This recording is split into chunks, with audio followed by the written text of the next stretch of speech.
And we are live, my friend. Welcome to this special Thursday edition of the Digital Speakeasy. I am Tom Johnson, the Noble Oak guy, joined with my friend, Tommy Mauriello. Tommy, how are you, my good friend? I am living the dream, sir, as my shirt would say. Doing well, living the dad life. You know, life is good. At that dad life, you get that dad glow right now. I love it. It's good. It's good. I get it from my wife. My wife is beautiful and glowing, so it just rubs off. You know, it rubs off from her. I'm blessed. You get this glorious, like, cherubic thing right now.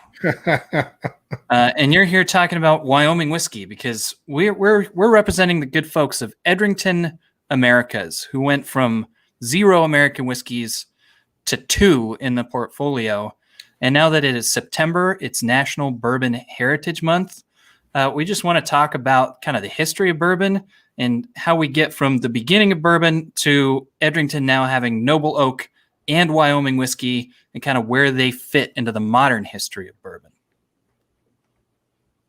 I think that's what we're talking about, right? Indeed we are. Indeed we are. We have a hell of a lineup right now. We got a nice little timeline of whiskey that we're going to go over. We're going to talk about 2 phenomenal products. It's funny. It came on in my first day interviewing. They were putting Wyoming up on the back bar. I was like, "You guys have that?" It's like just signed today, actually. So I knew about Noble Oak, and I had a small little history about Wyoming. So I was super excited to find out about this project on my first day interviewing. Nice, yeah. The recent developments and incredible and fun developments for us.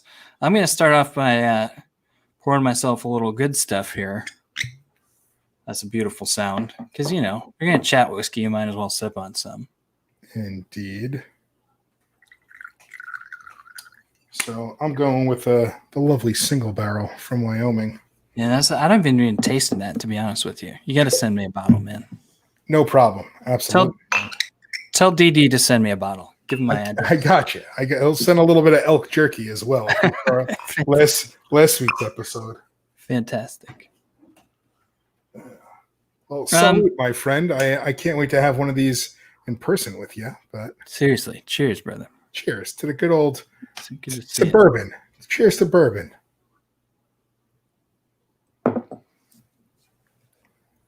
So let's jump in at the beginning, right? So bourbon, National Bourbon Heritage Month. It's actually a relatively new development. And I'm going to kind of bite the punchline here because it wasn't until 2007 that it was declared, bourbon was declared America's native spirit. But I want to kind of dive into that and like, why is this French word Bourbon the thing that we call this spirit that we think comes only from Kentucky, right? And is distilled from corn and all that. And, distilling traditions brought to us here by settlers from Europe.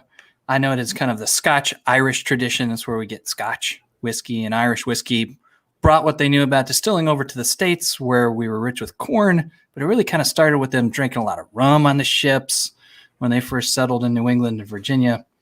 But let's jump into 1622 here. I've got on this timeline that we're looking at. Because that's this guy, George Thorpe, who had come over as a colonist. And he was the first European settler who's really started playing around with some of the native grains, and it's corn, really, that's at the heart of this, that makes it such a key part of American history and America's native spirit, is the corn piece. And that was 1622.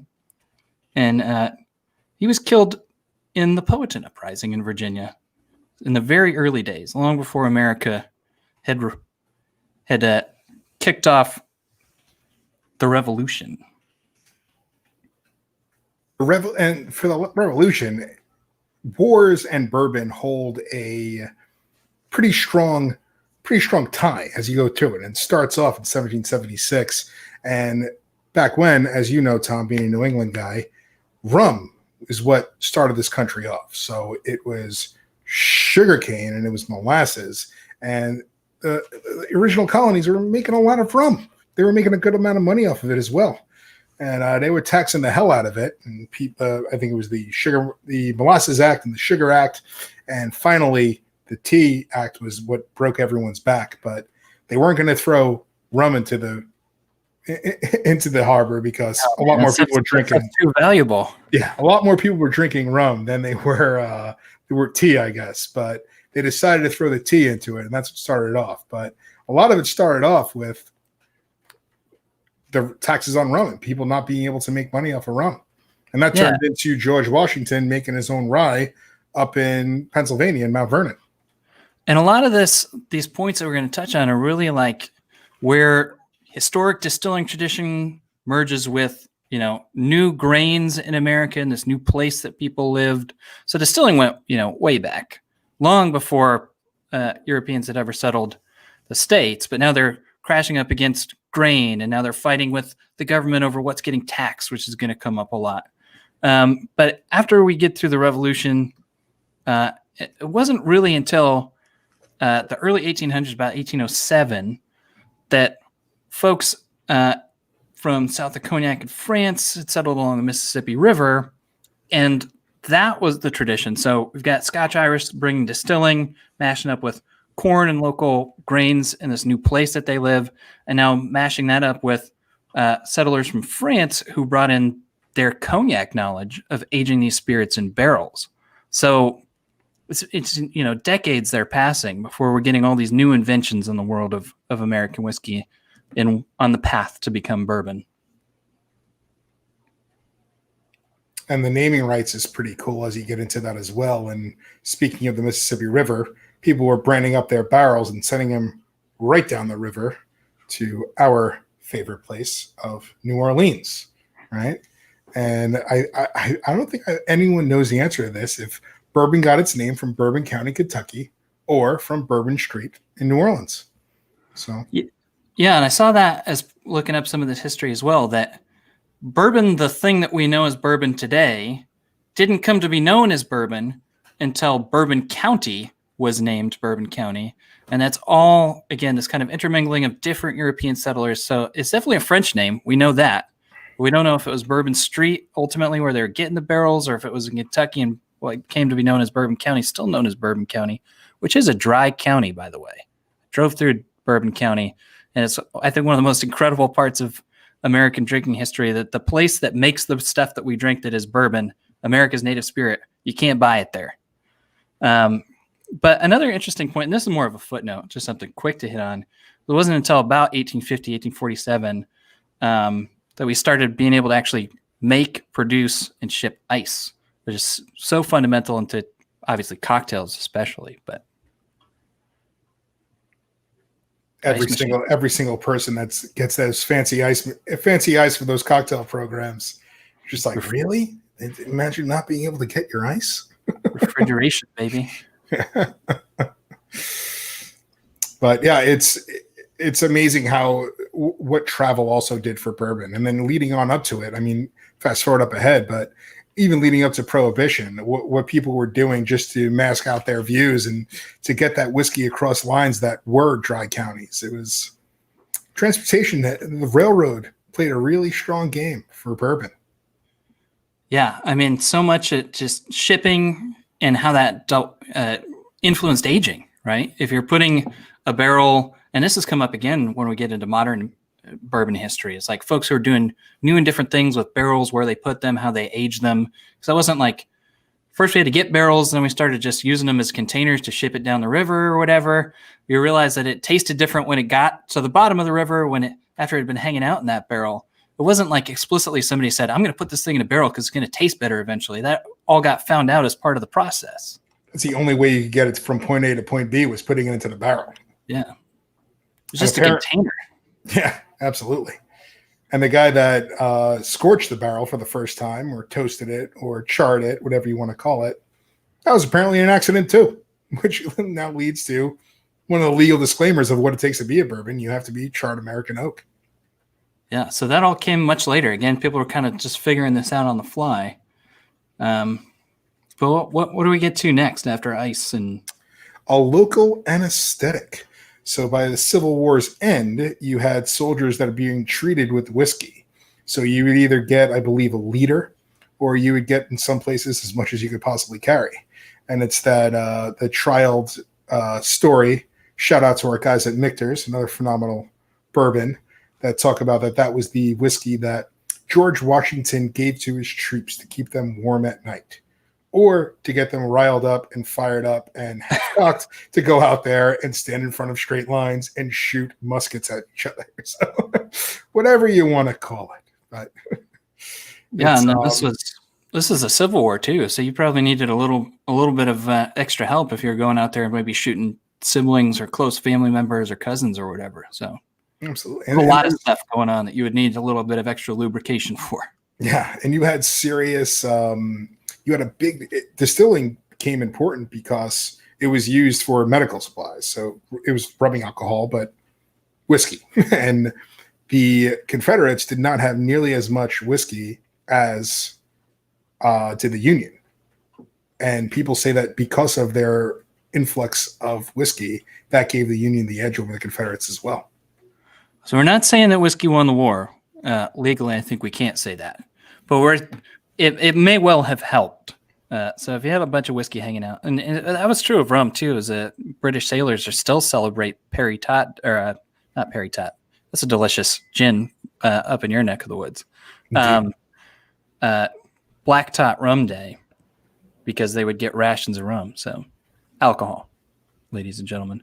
But another fun kind of footnote. So 1886, again, kind of as we approached the 1900s, was when the whiskey game really changed, was the birth of the cocktail that we now know as the old fashioned. So it's kind of a fun thing, is that the thing that we're talking about as old fashioned was 1886. And from what I understand, a lot of that was like, you didn't know where barrels were coming from. Whiskey wasn't regulated super well at that point. So it might have just been some barrel that somebody was mixing beer and spit and whatever else with. It was on the back bar. You want to add a little bit of sugar, some bitters, something else to make it taste good, make it palatable. And that's really kind of like the birth of cocktails, which we still now is like an art and a craft. But before it was like, I don't know what you got that's barrel sitting on your back bar. Let's put a little something in that to make it taste all right. I want to make sure that I can put this down. I'm going to drink it regardless, but I might as well enjoy it. So I might as well throw a little bit of sugar and bitters in it. Make it all right. Long before Don Draper. Yes, indeed.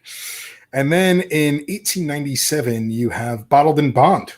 And it's a staple now on bottles everywhere. And it seems like, oh, that's a much better whiskey if it's bottled in bond. And that's being stored in federal or state, local government warehouses. But chasing back to the Civil War, people were taxing the whiskey right off of the still. And people were still aging their whiskey. So they would have to pay the taxes on it when they weren't going to be selling it until years later. So by bottling in bond, you were able to save a little bit of money. It was like a federal bond. You just throw it in there. It gets a little bit older. It appreciates in value. And then once you're able to sell it, you bring it back from the government, who is overseeing it and making sure nothing's being touched on it. And then once you sell it, then you pay the tax on it. So taxes have been huge on whiskey and brutal, just like we're going through right now with the tariffs that are happening. So it's always been a big commodity, always been big money, but bottle and bond allowed those distillers to save a little bit of scratch. Yeah, and bottled and bond is so important too, because we're starting to get in the concept of bottling, right? That is, this thing is bonded and now we're bottling it. So not just some whiskey barrel that we sent down the Mississippi River, but this is the next point. So just after the turn of the century, 1904, we get the first patent for a bottle making system. So now it's regulated. It stopped aging in wood by the time that you purchase it. And tying in with bottled and bond, it's the laws that we start putting on the books around that time, late 1800s, early 1900s, early 20th century, that really shaped the spirit that we know today as bourbon. And again, the stuff that we recognize and the heritage of it, we needed the laws to get it recognized, to get it over that 51% corn with the new charred American oak that make it the thing that it is today. Absolutely. And that's huge and still going on right now, which is awesome. So look at 1897 till now, people are still bottling in bond. Wyoming whiskey has a bottled in bond, so our Outrider is bottled in bond. Yeah, so it's a beautiful thing. And the 99 bottles, that was the as you were saying, that first bottle line, right? Yeah. So 1904, finally got it. People would just come with whatever they had for their whiskey, so whatever you could possibly carry the whiskey in, you would bring to the barrel. They would load you on up, and you would go back home. But now you actually have the actual bottling of it. which leads us into the Taft decision, where President William Taft announces rules for the definition and composition of American whiskey. So specifically bourbon and rye. And that's how we use it now, making sure 51% corn, 51% rye, new chart American oak, and still abide by him. I believe they might have changed a little bit since 1909, but yeah, I mean, those are, again, it's like from this 20-year period, late 1800s, you go from nothing, 1897 bottled to bond, then we've got bottling lines, and now we've got a recognition that bourbon and rye need to be predominantly these grains. So it went from like chaos, whatever barrel you've got on your back bar is whatever just whiskey is, to now we've got stricter definitions. But then the big thing, 1919, the Volstead Act, which gets us to prohibition. So this really changed the game. We got, kind of everything before 1920, 1919. We finally got a definition for what bourbon and rye are, and we got laws to protect them and how they're made. And then boom, not a decade later, we're into prohibition.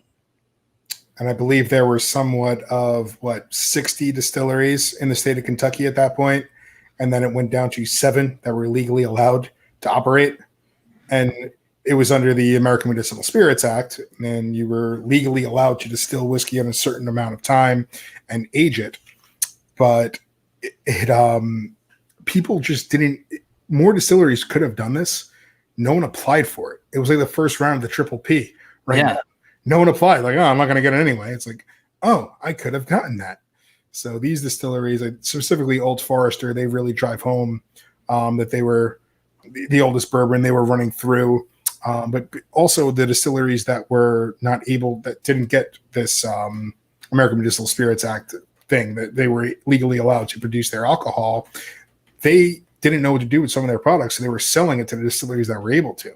So those guys were holding on to some stuff, and they were okay. But as Prohibition went on, it went on for quite a while as well. We had a little over a decade.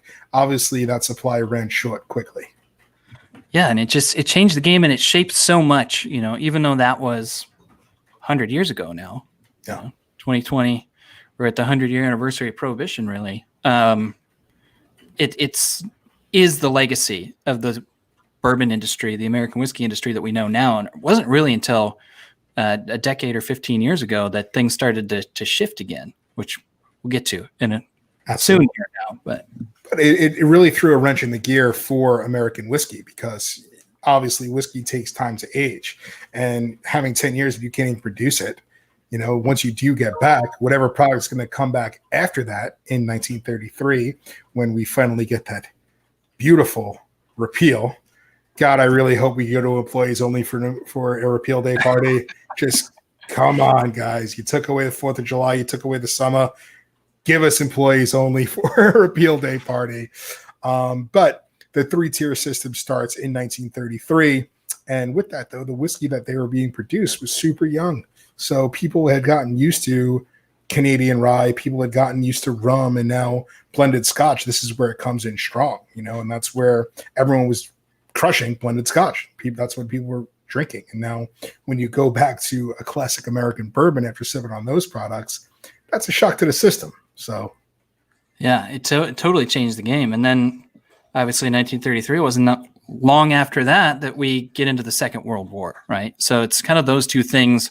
Prohibition, we finally get out of it, and it's not too long after that we get into the World War, which again changes everything, right? It's like, because now you got these distilleries back up and running, but now we have, like in the Civil War before it and in the Revolutionary War before that, a need for distilled spirits for their medicinal purposes, for cleaning, anesthetizing, and numbing some of the pain that's going on. And just on the other side of that, everything that kind of happened from the end of the war on changed the way that Americans were drinking. Absolutely. And then 1947, President Truman, he drank the classic highballs, right? He had his little water or his ginger ale. He shuts down the nation's distilleries to conserve the grain. He wanted to send more of our grain to feed out people that were still reeling from the war. So you had tons of Europeans that needed some food. Obviously, Europe being completely war-torn post-World War II, they need to feed these people. So the grains that would normally be going into whiskey were going over to Europe to feed those guys. And again, just to your point, following Prohibition, it's like the production of American whiskey and this thing is finally back on its feet, and it just keeps getting kind of knocked down. So now we get into the 50s, late 50s. We're from World War II now into the Cold War, and world spirits start showing up. We're not too far away now. We got blended whiskey, plentiful, and it's not that long after this Cold War period that we're going to get the introduction of single malts as well. But yeah, the Cold War was huge in shaping America's tastes. And that's where I don't see a lot of people drinking vodka during the Cold War, right? Not much Stoli probably being thrown down. But there's definitely a sense of national pride coming along the Cold War. Well, yeah, but it wasn't long after that we get into, if we jump ahead a little bit. To the 1964, when we have the red, white, and bourbon, where Congress makes it a distinctive product made in the United States. So bourbon can only be made in the lovely red, white, and blue, the United States of America. The product of the United States is bourbon. That's some of the protectionist stuff. So that kind of shapes we needed to protect the thing that was being made here when it was up against, blended scotch and then soon to be single malt and all this stuff. Like you said, vodka coming in because we had folks that had served overseas that are bringing home different tastes when they come back from serving. But then 67, baby, not long after America, the Red, White, and Bourbon Act, as we might call it, James Bond. We get Sean Connery on screen ordering his vodka martini, shaken, not stirred. And I think these huge cultural moments, again, are kind of shaping the way America's drinking. You see this kind of like modern picture of perfect masculinity.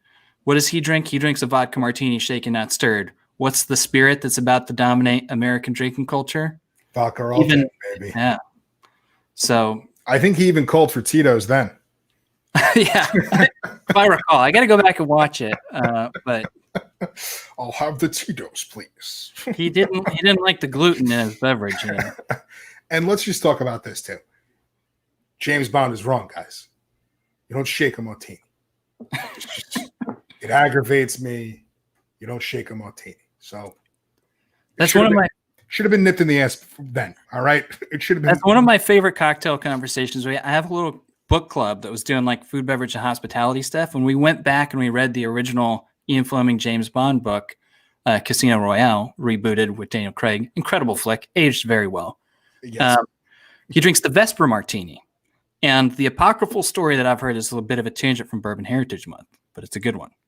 I love the it. apocryphal story that I heard, which is my favorite story, but is not true, is that James Bond, the Sean Connery version that made the vodka martini super popular, started drinking the vodka martini because Vesper Lynd betrays him. If you've seen Casino Royale, spoiler alert, and ends up dead. And so because he's suffered so much, he wants to drink a flavorless, odorless, super cold beverage that is watered down, which is why he just drinks vodka martinis, shaken, not stirred. So this thing that came to dominate the culture was actually born out of misery and suffering and not wanting to enjoy your drink, apocryphally. But yeah, Vesper, great drink. Also great flick and great book. And when Daniel Craig does fine that, book. That's quite good. Gotta think of a name for that. And I love how the entire table just orders it right off the bat too. And Ian Fleming was a notorious drunk, so he was very meticulous with writing down what he was drinking in the James Bond books. I respect that. Indeed, I do. And in 2004, jumping ahead from 67 to 2004, not a lot to talk about in that 40-year span. Yeah, nothing went on. Dark days. Nothing. Yeah, got to go right to 2004. Obviously, there's a lot more that goes on in there, but Tojo and I are just hitting the strong points that we enjoy. And if you want to talk more, by all means, keep on following Digital Speakeasy. Subscribe to our YouTube channel. Follow us on every social media platform that there is because we're obnoxious like that. And we could definitely fill you in for any questions that you may have. But we're going to talk about the American Whiskey Trail launching in 2004. Tojo, you want to talk a little bit about that? Yeah, so we kind of gloss over from 67 to the year 2000, even though huge things happened like the launch of Woodford Reserve, right, which is the premiumization of bourbon, and the dot-com boom and all these other things that were happening, because it wasn't really until 2000 that bourbon became a thing again. And that's kind of the boom that we're riding on with the launch of Noble Oak, with the advent of Wyoming whiskey into the Edrington portfolio. Why we're here talking about any of this stuff in general, it was 2004 that the American Whiskey Trail, that people started going to Kentucky and wanting to see where the sausage was made, wanting to tour the distilleries, smell the rick houses, get to know these spirits. And that really set the tone for the decade or the last 16 years that's been the bourbon boom. Absolutely. And I think also people really like to know what they're consuming. And when you go on back and if you take another look at the timeline that we're going off of, there's so much that goes into it. When people started putting their names on the barrels, people started putting their labels on the glasses, people really were interested to know the quality of their spirits. And I think that's what you start seeing here. People start spending specific interest. And once you're going out there and you're being educated about these distilleries, specifically if you go out to Wyoming and you get educated on the exact breakdown of what happens at that still, you have a completely different interaction with this brand than you would going to a bartender or going to a liquor store and being educated by one of the talented kids there. You now get a full educational process. You see it, you touch it with your hands, and you have an emotional connection to that spirit by going to visit those distilleries. And that really will bring in any drinker, known to man. I mean, for any distillery that I've ever visited to, if I see it on the back bar, I'm going to order it, even if it's something that is not in my portfolio at the current time, because I enjoy the people that I met there, what's going on there. And it's special to go visit these distilleries. And if you have the opportunity, great time to just get in a car and go drive somewhere, go to Kentucky, screw it. It's fun to go visit some distilleries, guys. And I think this isn't on our timeline, but just think of what the other things that are happening in the world of food, beverage, and hospitality around that time, right? It's like commitment to craft in general. Craft beer is booming. We've got the farm to table movement that is booming. We've got craft cocktails that have been reborn coming off the hills of Dale DeGroff and everything, the Rainbow Room. And then we have, Milk and Honey's open by that point. Employees Only is about to open around that point. So the early 2000s were such a boom for craft. And then folks really wanting to know where this whiskey is getting made and go tour these distilleries is where craft comes from in the world of whiskey, American whiskey and bourbon as well. And that gets us in, just to punctuate how recent some of this history is. So not long after that, Bourbon Trail 2004, 2007, that's when we finally get the actual act that passes that recognizes National Bourbon Heritage Month, that declares bourbon America's native spirit. So we like to do this thing in history where we're like, yeah, some guy discovered corn, distilled it, put it in a barrel because he always knew that barrels would make it taste better. It was always called bourbon. But it wasn't. It's been a long journey. Bourbon comes from this French thing. And it wasn't until 2007, very recently, that we recognized it as America's native spirit. Absolutely, man. It's fantastic, and it should be. And bourbon's been a craft since before craft was cool. Like, it's not easy to make this style of whiskey. Everyone's like, oh, moonshine is bourbon, right? No, it is not. It's to be a classic bourbon, a lot of work goes into it, and a lot of 10 or 11 care goes into it. So when you want to talk about craft, whiskey in general, but specifically bourbon, there's a lot of rules to follow to make it a true bourbon. But this is where I got to kind of jump in and also get my elbows in a little bit, because a law like this is also meant to pass to protect the spirit, which is super important, but also to help the good folks in Kentucky who really want you to think that bourbon only comes from Kentucky, that's the good stuff and you got to buy it. A lot of incredible bourbon comes from Kentucky, but we're now representing folks who are doing things a little bit outside that.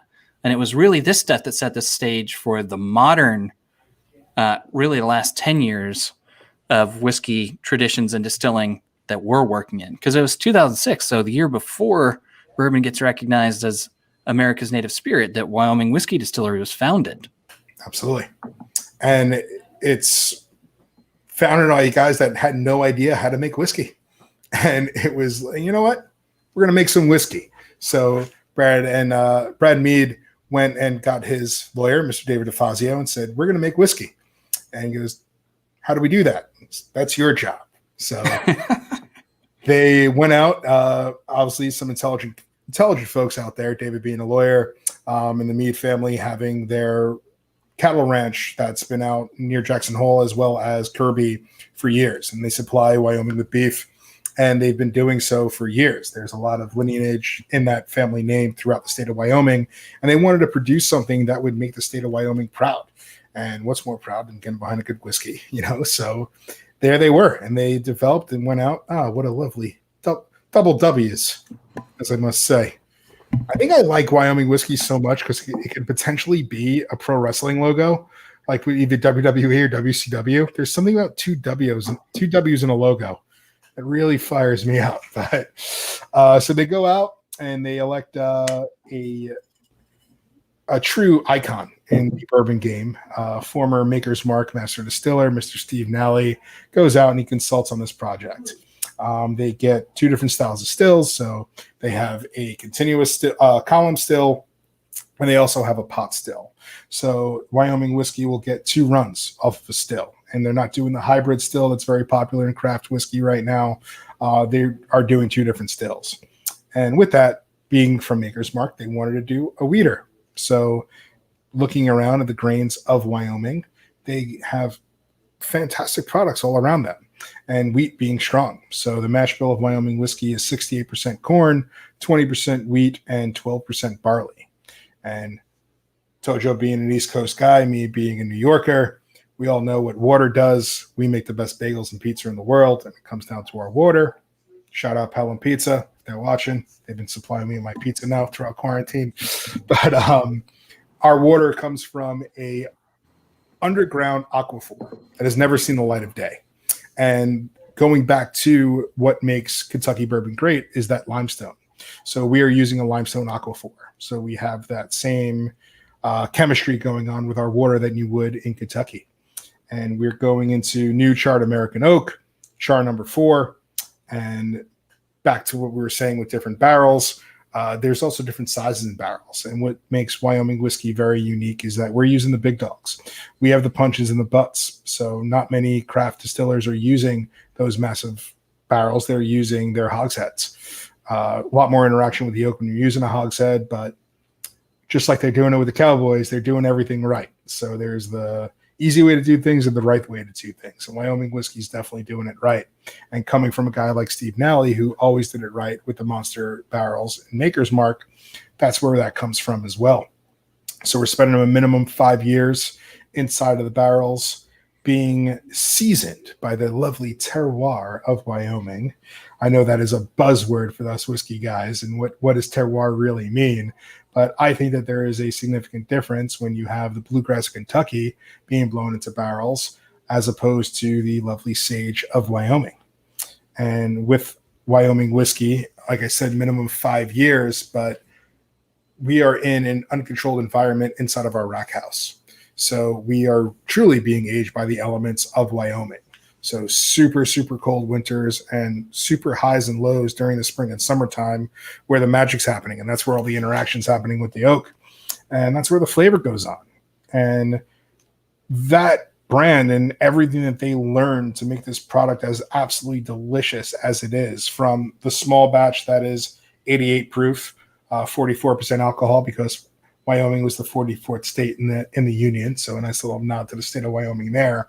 But all these little tricks of the trade, the limestone, the style of oak, the mash bill, the bottle and bond that comes down to Outrider.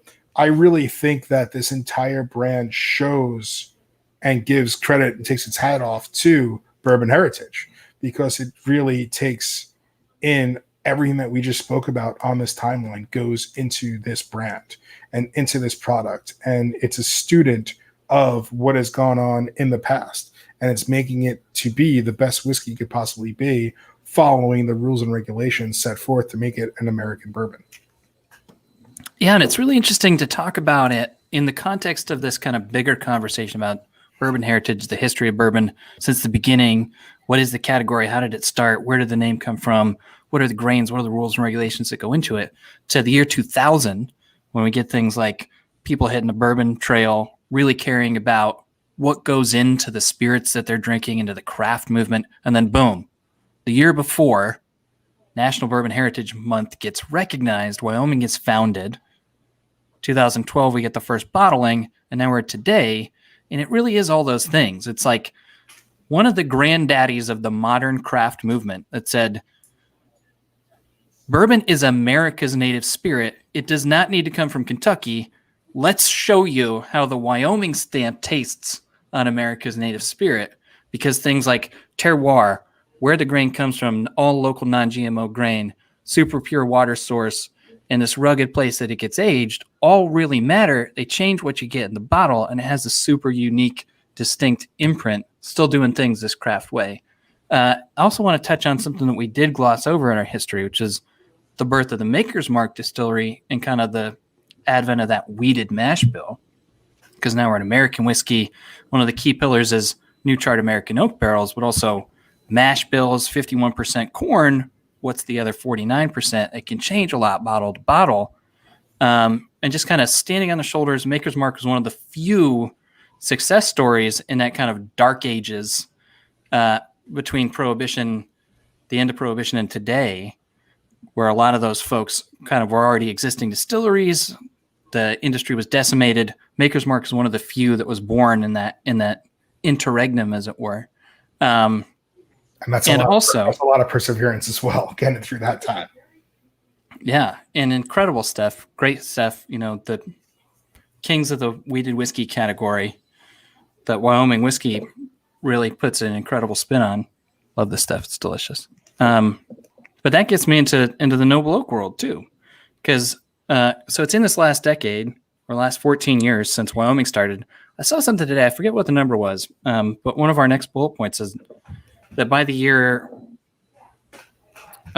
within the last decade, we're up to like 2,000 different distilleries. And when Wyoming launched in 2006, it was like 200. So the amount of distilleries in the States was multiplied by a factor of 10, right? So, and again, it's like this Wyoming contemporary OG status. The granddaddies are kind of stretching the definition of bourbon beyond just Kentucky and Bourbon County. And it's in that time period also that you get the stuff that leads to Noble Oak, which is Maker's Mark coming out with their second labeling, Maker's 46, which is using a stave aging process. You got the folks at Brown Forman spinning off and making Angel's Envy, a double oak matured bourbon.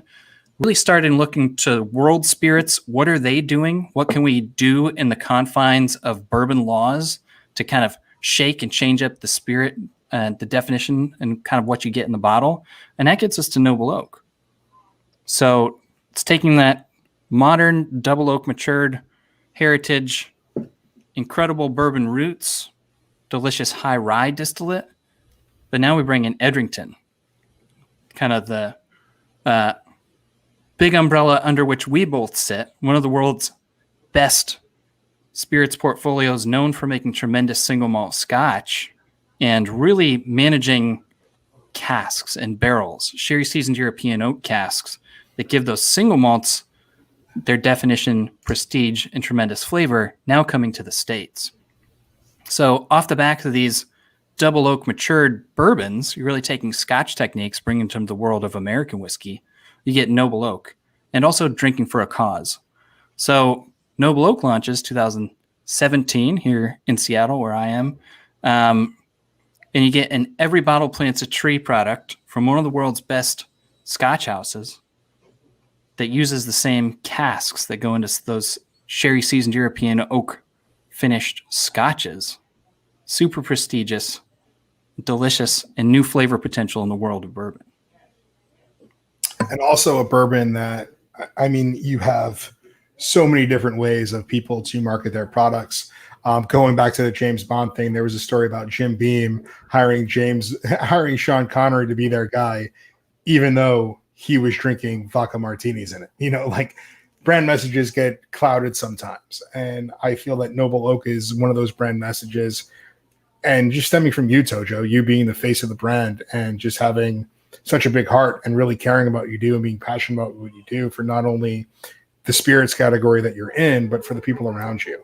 You know, it's this kid will go on a work with, in New York, and he's planting trees 3 days, and then he's going on account visits, and then he's going to throw activations after. So the Noble Bourbon from a noble heart really stands true. And I absolutely love the Noble Oak brand because of what it stands for and because of what it does. And I love our company. I love Edrington, and Noble Oak literally is Edrington in a bottle. It says everything that you need to know about our company.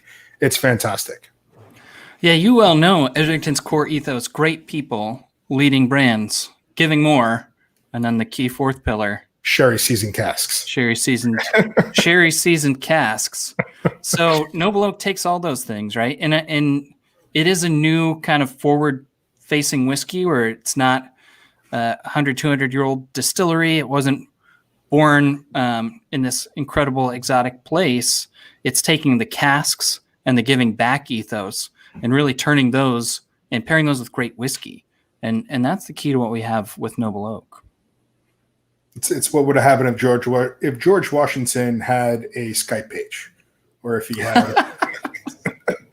Have you not seen George Washington's Skype page? Yeah, he's a good guy. He showed us the stills there. He showed us in the Verrazano Bridge underneath there how he got onto Fort Wadsworth. It was good stuff. But I think we've arrived. Did we make it? Have we arrived at Bourbon Heritage Month? We have. 2007 National Bourbon Heritage Month has come to fruition. So happy 13th anniversary to National Bourbon Heritage Month. We got 2 new delicious players in the category. Check them out. Try some. Share some with your friends. And drink responsibly, as always. And again, be sure to follow the Digital Speakeasy on Instagram, on Facebook. Please like and subscribe to our YouTube page to see more beautiful renditions of different shows like this. We now have our beautiful fancy overlay that we get to use. So we'll stepping up our game a little bit on the Speakeasy. Yeah, and if you're tuned in, if you're checking this out, if you're watching along today, the Digital Speakeasy was kind of born in the last, what has it been, 6 months now, in the kind of lockdown world that we're all inhabiting now, just to see what small difference we can help contribute to make in the world. So we are tied in with the World Central Kitchen. We have a double match because Edrington is actually principally owned by a charity, the largest charity in Scotland, and that's where our Giving More ethos comes from. So here in the States, we're tapping into that Giving More ethos.